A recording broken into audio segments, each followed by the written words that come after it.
Dimanche dernier, jour de la Pentecôte, le Saint-Esprit a dû descendre sur tante Gertrude parce qu'en général, c'est moi qui l'appelle pour lui demander des conseils et cette fois-là, c'est elle qui m'a appelé. En général, quand elle décroche son téléphone des années 60, ça sent le roussi pour moi. Je réponds en tremblant d'avance et je ne m'étais pas trompé. « Mon petit gars », qu'elle m'a dit la tata, sans même me dire bonjour, je suis sûr que, crétin comme tu es, tu vas faire une chronique sur les émeutes de la banlieue nord pendant un match de football. Eh bien moi, je t'interdis de parler de Stade de France. Ce stade n'est pas un stade de France, mais un stade de racaille, un stade de l'anti-France, un stade de tout ce que tu veux. Si je t'entends parler du Stade de France, je t'en colle 2 la prochaine fois que je te vois. C'est clair ? Et elle a raccroché brutalement sans me dire au revoir. Ce qui est clair, c'est qu'un jour, je vais lui en coller 4 pour lui apprendre la politesse à tante Gertrude. Cela dit, elle n'a pas tort, la tantinette. Il s'agit bien du stade de l'anti-France. Et les émeutes de l'autre jour ont été celles de l'anti-France.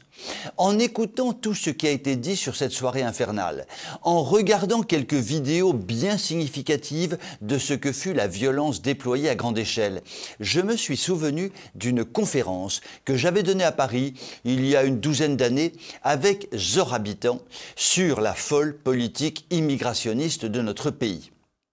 Or, qui était Zora Habitant ?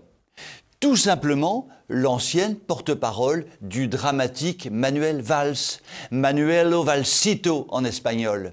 Donc, la flamboyante Zora était socialiste, dans la mouvance des dirigeants socialistes qui avaient à l'époque le pouvoir en France.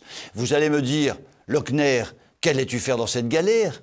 Vous auriez pu avoir raison, mais en fait, vous avez tort, car Zora Habitant était à l'époque beaucoup plus violente que moi sur la folie des dirigeants politiques concernant l'immigration incontrôlée.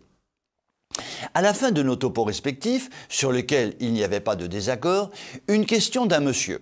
« Madame Bitan, vous nous avez dit que les populations immigrées, que vous connaissez bien puisque vous habitez parmi elles, détestent les Français de souche et ne rêvent que de les supprimer sans état d'âme. À combien chiffrez-vous ces vrais ennemis de la France? À quelques milliers ?» Zora Habitant répondit du tac au tac.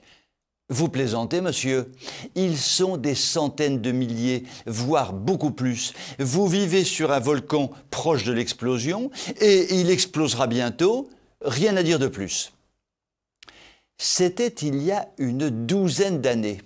Que dirait aujourd'hui Zora Habitant, socialiste de son État? Quoi qu'il en soit, les émeutes d'il y a quelques jours du stade de l'anti-France, oui, tante Gertrude, je l'ai dit, ces émeutes peuvent être une répétition de plus avant que s'ouvre le rideau de la grande émeute générale. Je vous souhaite une très bonne soirée.